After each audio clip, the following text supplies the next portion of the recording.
JavaScript used to only run in the browser until somebody took the browser's interpreter V8 engine and created Node.js. The good news is you can use JavaScript for everything. The bad news is you have to use JavaScript for everything. Whether you like it or not, you will need to use Node.js at some point. So in this video, I'll walk you through the essential concepts of Node.js. You will understand the documentation 10 times faster after you grasp all these concepts. Let's start with the environments. In the browser, there's a window object. In Node.js, we have something similar called the global object. The global object provides useful properties like process and functions such as set immediate and set timeout. Scope handling is different between these environments. In browsers, when you declare a var variable in the global scope of a JavaScript file, it becomes accessible to all files through the window object. However, each file in Node.js is treated as a separate module, and variables you declare at the top level are scoped to that module and not globally available. But what if you need to share code between files? That's where modules come in.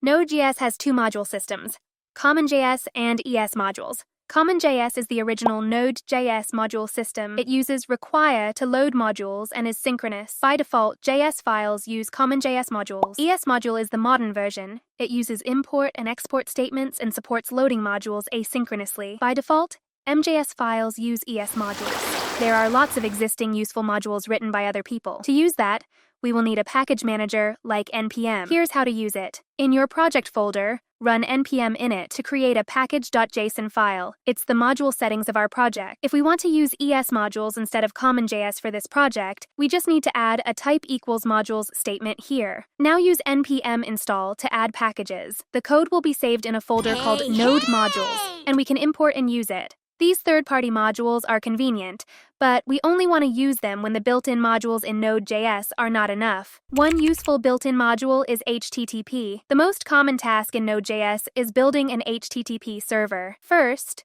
create a server with the HTTP module. Then listen to events from a specific port, like 3000. When we send a request to localhost 3000, Node.js will fire a request event and call the callback in the create server. It'll provide two objects, request and response. Inside the callback, we'll typically send a response with res.end. You can modify the header to serve different response types like JSON and HTML. But what if you want to handle different endpoints? We can add some basic routing by adding if-else statements. You'll probably use a framework like Express.js to handle more complex routing and middleware. Just know that it's all built on top of this core HTTP module. One feature that's crucial to a web server is modifying files. The FS module makes it easy. Use the readFileSync function to read a file, and use writeFileSync to write to a file. These two methods are synchronous, and they are good enough until you have 100 files to read. Since we don't want our program to run forever, we'll need to use async functions. There are 3 versions of the APIs in Node.js. In the synchronous version, the readFile function blocks the main thread until it's completed. In the async version, Node.js doesn't wait for the file to be read. It fires off the request and immediately moves on to the next line. When the file is finally read, it calls our function with the data. This is great for performance, but it can make your code look like a tangled mess. That's why there's a promise version. When your application gets more complicated, there will be tons of async functions executing behind the scenes. How does Node.js know which of them should run first? Synchronous code executes in the main thread in Node.js, and asynchronous code is handled in 2 ways. Some use asynchronous I/O. Others, particularly CPU-intensive tasks, use a thread pool. Okay, but what is a thread pool? Node.js is single-threaded, but it uses a dependency called Libuv, which is written in C and is multi-threaded. Libuv creates a bunch of threads, aka the thread pool, to help Node.js handle async tasks. After processing the async code, the callback function is pushed to the event loop. The event loop is constantly cycling through 6 main phases. Each phase handles a different type of callback. For example, in the timers phase, all the set timeout and set interval callbacks are pushed back to the main thread and executed. Other than the 6 phases, there's a microtask queue. This is where promises and process.nextTick are handled.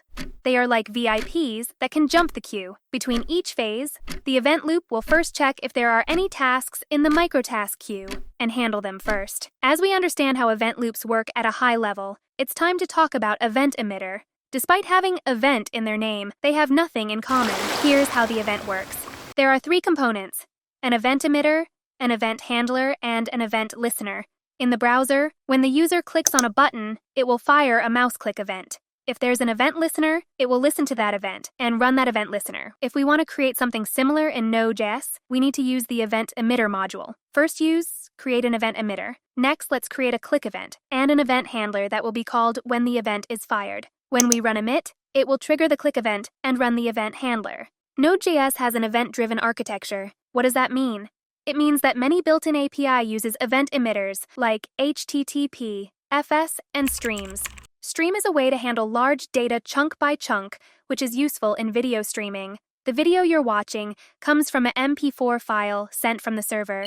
The file is not sent all at once, it comes chunk by chunk. If you skip ahead of the gray bar, the video will start to load. Because the video stream data haven't arrived yet, let's take a look at what happens in the backend. First, the user clicks a video, sending a request to the server. The server creates a read stream to access the video file. Now the read stream will continuously read the data from the video file piece by piece. So how do we access the file data? Every time a chunk of data is read, the read stream will emit a data event. And on a data event, it sends the data back to the client. But there's a problem.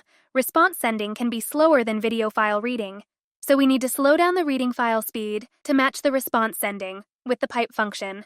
When you use pipe, it automatically handles calling write and end and sends the response back to the client. It works because response is a writable stream. To implement a pipe, we need a buffer. A buffer is a region of memory used to store data temporarily. We use it to store fast incoming stream data until the output stream is ready to take the data. Node.js has a built-in buffer class for handling binary data. To create a buffer, use alloc. Buffer has a fixed size, so we need to specify how many bytes the buffer will use when defining it. We can also create a buffer from a string. If we read the first item of the array, we will see a number. Where did our string go? The buffer is an array of bytes. The characters are encoded into binary numbers. Each item in the buffer stores 1 byte, which has a value from 0 to 255. And we reach the final concept. Treat it as a test for how well you understand the previous concepts. A child process is essentially a separate process with its own memory space and resources, which runs concurrently with the parent process. It has its own event loop. Node.js provides 3 main methods for creating child processes. Exec runs a command in a shell and stores the output as a buffer. It's best for executing simple commands where you need the entire output at once. In this example, exec runs the ls-l command and returns the output in the callback function. Spawn launches a new process and provides streaming access to the processes std_out and std_error. It's ideal for long-running processes or those with large outputs.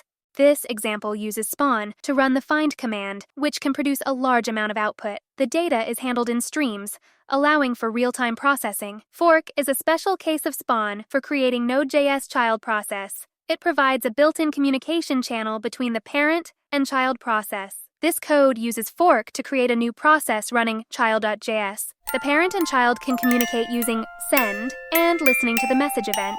And that's it. See you in the next video.